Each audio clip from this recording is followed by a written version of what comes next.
Spendthrift Farm Stallions. First 2-year-olds on the track by Golden Sense, Cross Traffic, It's My Lucky Day, Can the Man, and Shaking It Up, including Cross Traffic's impressive black type winner, Jaywalk, who recently captured the White Clay Creek Stakes at Delaware Park.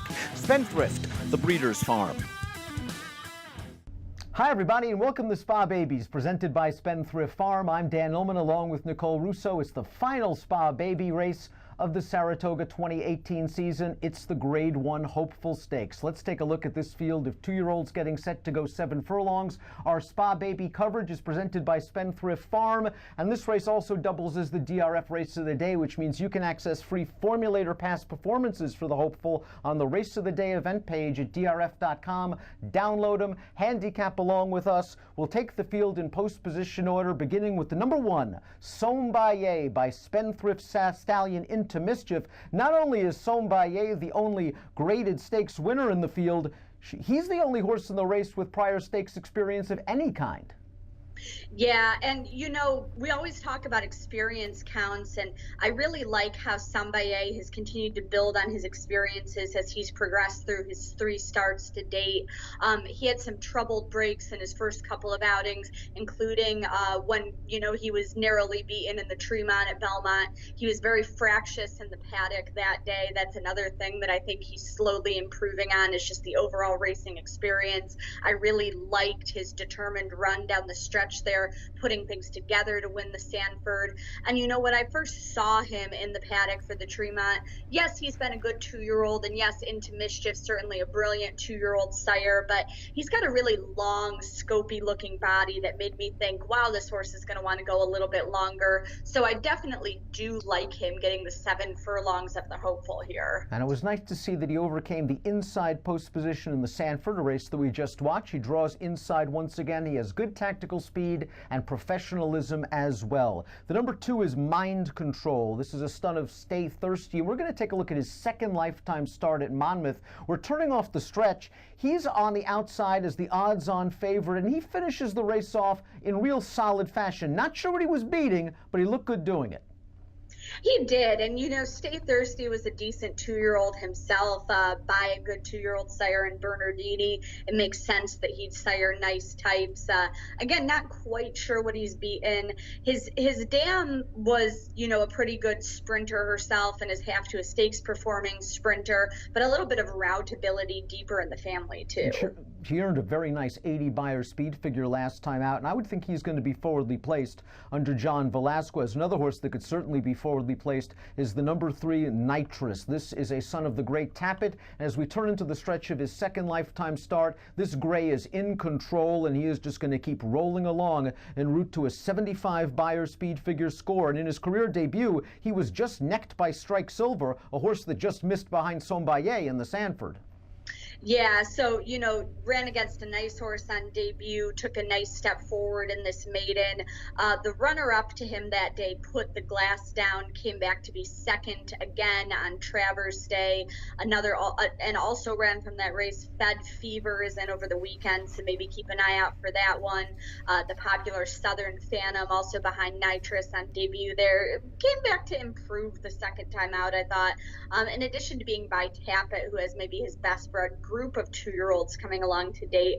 Nitrous is from the family of Grade 1 winning juvenile Dawn of War. The number 4 is That Would Be Grand, a $30,000 yearling and a son of Power Broker. Usually these 2-year-old maiden winners we see win in brilliant gate-to-wire fashion, but That Would Be Grand utilized different running tactics in his most recent victory at Laurel. We see him on the far outside right now as the 6-5 favorite, and I like the fact that he's shown the ability to pass horses in the stretch. He is taking a big step up in class. Very much so. You know, he is making his 3rd start and does have a lot of experience that counts. This is the first crop for Power Broker, a Grade 1 winning juvenile by Pulpit. Pulpit, of course, is a good sire of sires. He has the likes of Tappet and fellow classic sire Lucky Pulpit out there. We move on to the number 5, Dream Maker. Like Nitrous, this is a son of Tappet, and what a pedigree. Dream Maker is a full brother to Dream Dancing, a Grade 1 stakes winner on the turf. He is a half brother to Awesome Sky, a juvenile Grade 2 stakes place dirt router, and a half to Sky Dreamer, a Grade 3 stakes place synthetic router. And if that wasn't enough, his second dam, the multiple Grade 1 stakes winner, Beautiful Pleasure. This horse looked very good winning his career debut on June the 7th, and Mark Casse has been very patient. He could have run this horse in the Sanford. He opted to wait for the hopeful. So he's coming into this race off almost a 3-month layoff. Yeah, and looking at the pedigree, you've got to think there's a reason he waited. A lot of distance ability in the family. I'm wondering if he waited for some of these 7 furlong opportunities as we start getting into the late summer, early fall. And Dreammaker's maiden, while he was idle, did come back very strong. A number of next out winners coming out of that debut. Yes, beat 3 next out winners in that race, and I trust Casse to place these horses. As we see in this formulator fact, over the past 5 years, 2-year-old debut winners returning in their second start sprinting on the dirt, 31% winners, a 247 ROI. It's quite possible that Dreammaker has the most long-term potential of any colt in this race. Back to his roots is the number 6, and we're going to take a look at his most recent start. It was a $50,000 maiden claiming race at Saratoga, and this horse was bet down to odds-on favoritism. We see him in the blinkers. He is in control, and he was claimed out of this race by a very shrewd horseman in John Terranova, but he is taking a giant step up from the $50,000 maiden claiming ranks all the way to the Grade 1 hopeful, and we see him on his wrong lead here. Yeah, I was just going to point out the wrong lead. The horse obviously still has a fair bit to learn. Young sire Mark Valesky had a couple of winners at Saratoga this summer, but yeah, this one taking a huge step up in class. We'll move on to the number 7, Mucho. This is a son of Breeders' Cup Classic winner Blame, a very professional debut at Belmont, and he improved on that race by leaps and bounds at Saratoga on August the 4th. Let's take a look at that race right now. We're swinging off the turn. He came with a 3-wide bid, and he is just going to put this field away, and he won with an eye-opening 90-buyer speed figure. He took a lot of money in this race, and he seems ideally drawn outside of some of the other speeds to get a similar trip. Yeah, and that 90, actually the top buyer for any 2-year-old at Saratoga this summer.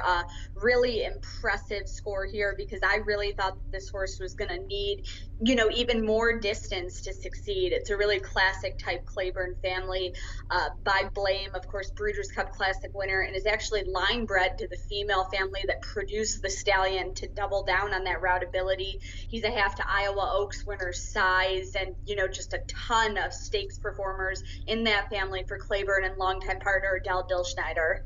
We complete this hopeful field with Derby Date, a maiden trained by the great Wayne Lucas, and this horse showed really improved speed in his most recent start. Going this 7 furlong distance at Saratoga, we turn into the stretch, and Derby Date's got the lead, and it looks like he has this field at his mercy. He's just going to get a little bit tired in the last half furlong, but it's nice to see that he's improving with each and every start. He shows a 2-bullet workout since this race, and Wayne Lucas knows how to win this race.